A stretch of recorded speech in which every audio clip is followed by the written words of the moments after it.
तो आप लोग ये बताइए, ये जो प्रश्न दिख रहा है किस प्रश्नावली से, किस पाठ से है? पाठ का नाम क्या है? मानव नेत्र रंग बिरंगा संसार। अच्छा, ठीक है। तो इस प्रश्न का जवाब दीजिए। स्वस्थ आंख के लिए स्पष्ट दृष्टि की न्यूनतम दूरी कितनी होती है? 25 सेंटीमीटर। अच्छा, अधिकतम दूरी कितनी होती है? अनंत। बहुत बढ़िया। तो ऑप्शन कौन सा सही होगा? तीसरा वाला। नेक्स्ट क्वेश्चन लगाइए।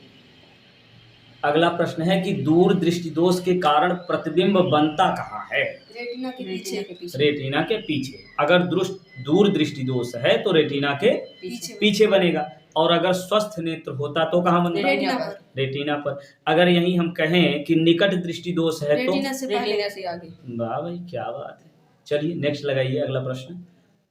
मानव नेत्र में रेटिना पर बनने वाला जो प्रतिबिंब होता है वो कैसा होता? सीधा परंतु उल्टा, उल्टा परंतु सीधा, सीधा तथा सीधा, मतलब सीधा होता है सीधा दिखाई देता है, और उल्टा होता है उल्टा दिखाई देता है। क्या होता है? उल्टा होता है तो परंतु सीधा दिखाई देता है। उल्टा बनता है रेटिना पर, लेकिन वो सीधा हमको दिखाई देता है। बहुत बढ़िया। तो ये उल्टा प्रतिबिंब जो बनता है ये सीधा दिखाई देता है। ये प्रतिबिंब वास्तविक होता है कि आभासी होता है?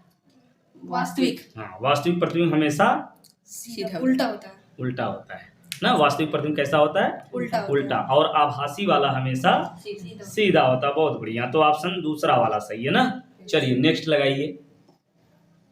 मानव नेत्र के लिए दूर बिंदु कितना होता है? मतलब अधिकतम स्पष्ट दृष्टि की अधिकतम दूरी कितनी होती है? अनंत होती है। न्यूनतम दूरी 25। बहुत बढ़िया। चलिए अगला लगाइए, इसमें कुछ विशेष नहीं है, आगे बढ़िए। नेक्स्ट, स्वस्थ आंख का निकट बिंदु होता है क्या? 25 सेंटीमीटर। वही प्रश्न है।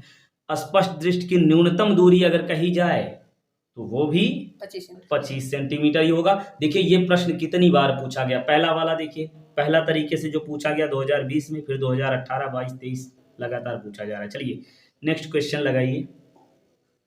ये बताइए, प्रिज्म द्वारा विचलन अधिकतम होता है।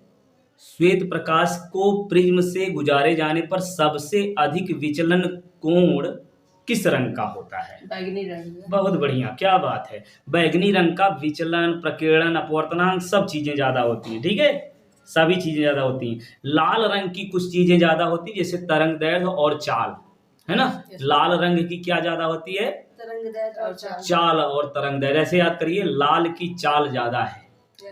क्या? लाल की चाल ज्यादा। लाल क्या? लाल रंग। हाँ, चलिए नेक्स्ट। इन निकट दृष्टि दोष निवारण के लिए एक व्यक्ति को चश्मे में किस लेंस या दर्पण का प्रयोग करना चाहिए? अवतल लेंस। अवतल लेंस। निकट दृष्टि दोष के लिए अवतल लेंस। ऑप्शन कौन सा सही होगा? ए, पहला वाला। अच्छा, दूर दृष्टि दोष के लिए? दूर दृष्टि दोष के लिए उत्तल लेंस लगेगा। और दूर दृष्टि दोष के लिए जो उत्तल लेंस लगेगा, इसकी फोकस दूरी होती है धनात्मक की ऋणात्मक? धनात्मक। किसकी फोकस दूरी धनात्मक होती है? उत्तल लेंस की। अच्छा, किसकी फोकस दूरी ऋणात्मक होती है? अवतल लेंस। अवतल लेंस। निकट दृष्टि दोष निवारण के लिए कौन सा लेंस लगेगा? अवतल। क्या बात है, बहुत अच्छे। तो चलिए आज के प्रश्न बस इतने ही। आप लोगों ने बहुत अच्छे से बताया।